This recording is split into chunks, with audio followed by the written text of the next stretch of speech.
What's up, y'all? The NBA All Star game is coming up, and the All Stars get released Monday, so I wanted to make my final NBA All Star ballot. And these aren't predictions, but if I was Adam Silver today, this is who I would put in the All Star game. And this is without counting World versus USA. This is just the 12 best players from each conference. Starting with the starters out west, I have SGA. This is one of the locks that I don't think I need to explain too much. His team has the best record in the NBA. He is the MVP frontrunner this year, averaging almost 32 a game and being just a few percentage points away from 50, 40, 90. My next West starter is Anthony Edwards. He is playing like a top 5 player in the NBA this year. I think he makes his first team All NBA this season. He's averaging 29 on 50% from the field and 41% from 3, and he just had like 58 versus the Spurs last night. My third West starter is Victor Wembanyama. He's absolutely deserving of this spot if he can remain healthy. Right now, having the Spurs as the 2 seed out west and being one of the best defensive players in basketball while averaging 24 points per game. My fourth starter is going to be Luka Doncic. He's playing as expected, being an MVP candidate, leading the league in scoring at 33.6 points per game, as well as almost 8 rebounds and 9 assists. The Lakers are dropping in the standings, but Luka is still just an offensive juggernaut, so he is more than deserving of an all-star starter spot. My last starter would be Nikola Jokic, but I doubt he will be healthy enough to play by the All-Star game, so my injury replacement is Chet Holmgren. So the Thunder get 2 starters, and I think they are deserving. They have the best record in the NBA at 35-8, and so as an injury replacement into the starting lineup, I put Chet Holmgren, who is really just a defensive monster and is the anchor to this top defense in the league. So my West starting 5 is SGA, Anthony Edwards, Victor Wembanyama, Luka Doncic, and Jokic/Chet Holmgren. And now on to the East starters. I think Cade Cunningham is a lock, leading this team to the top of the East, something that nobody expected this season, averaging 26 points, 6 rebounds, and 10 assists. My second East starter is Jaylen Brown. He has taken this Celtics team with no Tatum to the 2 seed out East, and I just made a video on if the Celtics could be a finals contender, and that take is off the strength of Jaylen Brown and what an amazing season he's having this year. My third East starter is Tyrese Maxey. He has really taken over this franchise, making an All-NBA jump this year, and now they're able to win games with Joel Embiid on the court, and now without Joel Embiid on the court, and without Paul George. He's leading the league in minutes played, as well as being a 30-point per game scorer, putting him third in the league. My fourth starter is Jalen Brunson. The Knicks have gone on a mini skid after the NBA Cup championship, but they still are Cup champions, and they have only fallen to the 3 seed out East, and Jalen Brunson has been the catalyst for all of this success, being one of the best inside scorers while only being 6'2". My final East starter is Giannis Antetokounmpo. The Bucks have been pretty bad this season, as expected, but Giannis is still playing at an MVP level, and without him, this Bucks team would have been at the bottom of the conference, so Giannis absolutely deserves to get the last All-Star starter spot out East. So my East starting lineup is Cade Cunningham, Jaylen Brown, Tyrese Maxey, Jalen Brunson, and Giannis Antetokounmpo. Now my Western Conference reserves. Starting off, I have Steph Curry. There's an argument that you could make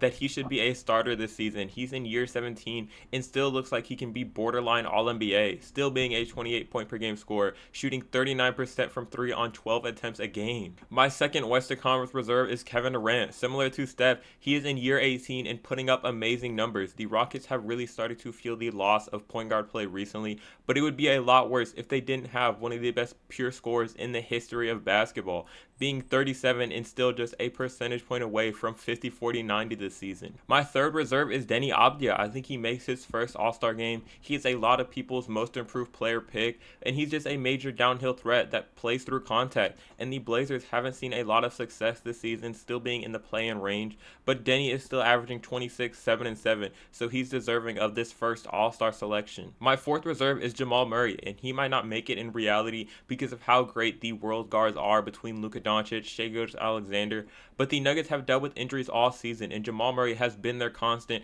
and a big reason the Nuggets remain as the 3 seed out west, so I believe he deserves an All-Star spot even if he won't make it in the new format. My fifth reserve is Kawhi Leonard. He has saved this Clippers team from having the worst record in the NBA and giving OKC a number 1 overall pick, so even though the Clippers are just the 10th seed, they have been stringing together wins recently, and I think we will see them get a playoff series come April, and that's from Kawhi averaging 28 points per game and shooting just 0.4% away from 50-40-94. My sixth reserve is Julius Randle. The Timberwolves have defied expectations this year, and that's not just off the strength of Anthony Edwards, but Julius Randle is averaging 23, 7, and 6, and I think he will be a key piece if the Timberwolves want to go back to the Western Conference Finals for a third year in a row. My final West reserve is Devin Booker. The Suns have looked so good this year, so they deserve an All-Star, and Dillon Brooks has really shifted the culture of this team, as well as Jordan Ott looking like one of the best coaches in the NBA. But Devin Booker's numbers are technically down, but he's still a 25 point per game scorer and still one of the top shooting guards in the league. Now to my Eastern Conference reserve, starting with Donovan Mitchell. Like Steph Curry, he definitely has an argument to be in the starting lineup, but the Cavs have just had a disaster season this year. But Donovan Mitchell is still playing at an All-NBA level, being the reason the Cavs haven't fallen to the lottery this year. He's still a 29 point per game scorer with good efficiency at 49% from the field and 39% from three. My second reserve is Jalen Duren, and the Pistons have had an amazing season, so they are absolutely deserving of 2 All-Stars, and Duren is a major piece to the second best ranked defense in the league, while being a key piece to one of the best two-man games in the league between him and Cade Cunningham. My third reserve is Karl Anthony Towns. He's having a down year compared to his standards, being a 21 point per game scorer, shooting 36% from 3 compared to his normal 25 points per game and 42% from 3 that he did last year. But the Knicks should get 2 All-Stars, and Cat is absolutely deserving of the second. My fourth reserve is Jalen Johnson. He skyrocketed into MVP talks earlier in the season when the Hawks went on a few different win streaks,